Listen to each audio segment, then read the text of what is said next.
Number 6, which is just ridiculous. Show interest in his outside life. What the fuck does that mean? Diddy Macadocious, would you ever find it romantic if you came home and your wife just became one of those biddies who says, so how was work today?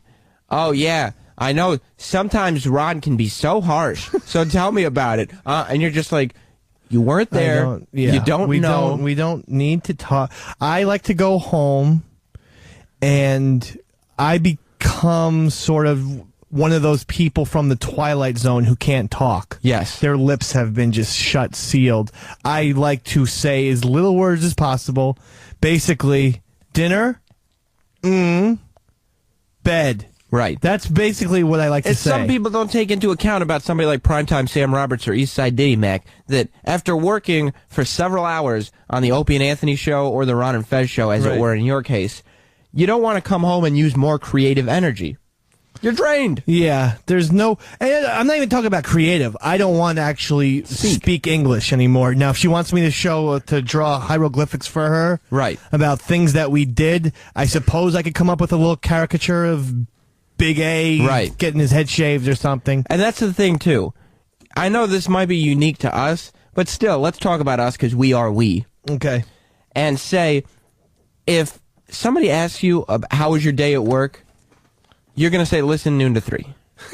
It's on the radio. Anybody can listen. Just find out.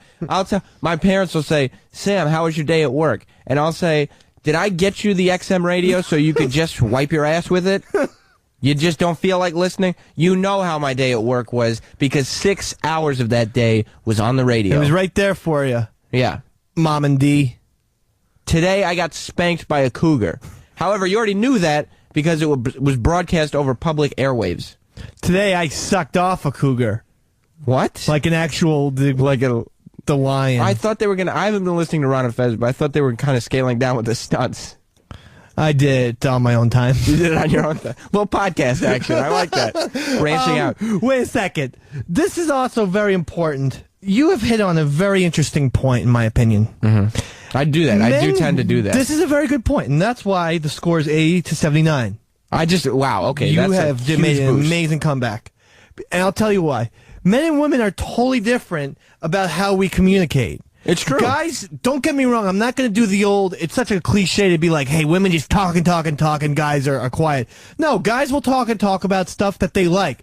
If I go home and she wants to fucking talk about baseball, I'm going to be Davey Chatterbox the whole night. That's what I'm saying. If Jess wants to give me an opinion on what she thinks Rey Mysterio is doing, talk all you want, baby. But guys and women are totally different about details. Yeah. Men do not need to hear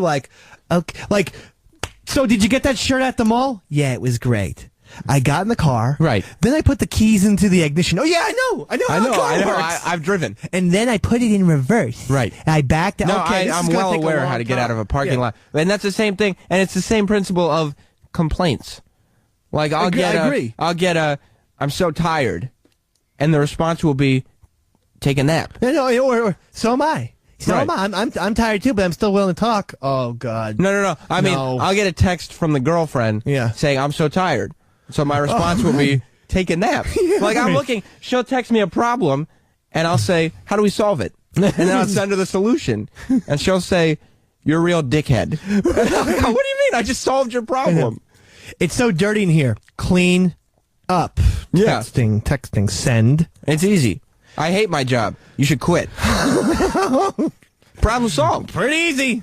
Like if I won't even charge you. If I'm going to complain to somebody, right, I'm going to be looking for a solution from them. Yeah. That's why you don't hear me complaining to a lot of people, because I don't like human beings, and I don't trust their judgment better than mine on anything.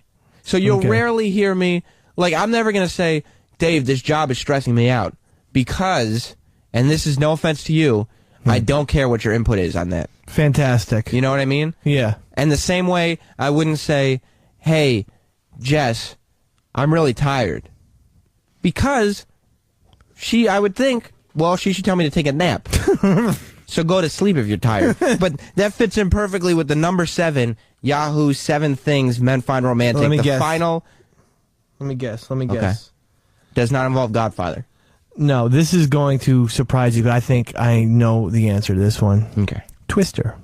Twister is not on the list. Twister. No, still not on the list. But it is more romantic than this. Okay. Number 7 is tell him a secret. Oh, God. Men want to be soulmates, too. I don't want to hear... Telling him a secret, symbolically letting him deeper inside you. We don't want to be symbolically deeper inside you. No. Take the symbolically out. It's pretty literal about how much deeper we want to be in you little wenches. Demonstrates total trust in him and faith in your relationship. Because you're making yourself vulnerable, it's an incredible bonding experience. What works just as well, encourage him to tell you a secret or two. That's not going to happen. Yeah. Isn't that...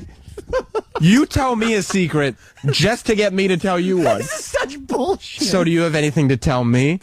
No, otherwise I would have started the conversation. This is not what a relationship is about. No. You don't force yourself to tell a secret. If it comes up naturally. It's not, okay, it's a certain day on the fucking calendar.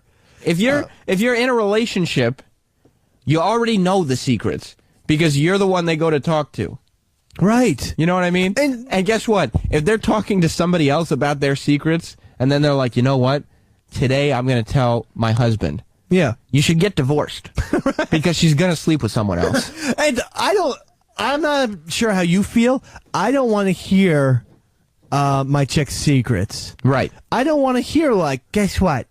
I slept with Pearl Jam when they were really big. And you're going there, but that was a secret for a reason. Yeah, it's like even Stone Gossard.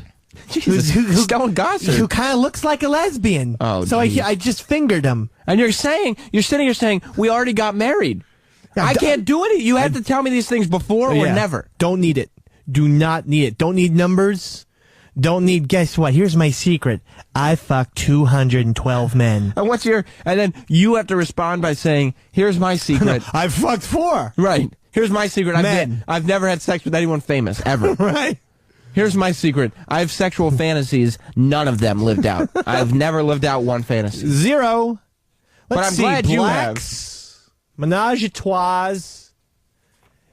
Yeah, I'm about 0 for 13. 0 for 13. I did the other 11 in my head. But I'm glad we're being romantic. Right. This is I cannot believe that this is actually a serious list. Yeah, that some women are reading this. It was on Yahoo. And you know that there's chicks reading this and going like, this is going to work tremendously. Yeah, it's not. Just like, okay, well, I'm not going to dress up. That's sleazy. Initiate physical... I don't want to do that. Ooh, I'll tell him a secret. Can you imagine even seeing this list and being like, she picked tell him a secret. She could have given me a hand job. Here's my secret.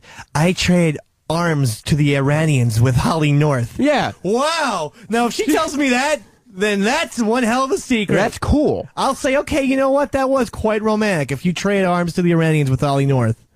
I'd rather have a pair of tickets to the big game than know your secret. And it would be cool if the tickets actually said big game on it. Yeah. No seats or anything. And you're like, Casey, these are a forgery. You were ripped off. These are 2 Post-its. Yeah. Clearly in your penmanship that just say big game on it. These are not tickets. Yeah. And she's like, oh, well, in that case, I have a secret for you. That's hysterical. That's a great list. But and by great, I mean... really, really evil and deceptive. That's awful. You want to take a quick breather and then we'll come back and talk about something other than V-Day? All right, I guess so. Let's rock and roll. We'll be back in like 30 seconds and talk about... Scissors up, baby. Scissors up. Shitties. We're done talking about Valentine's Day on Sam and Dave.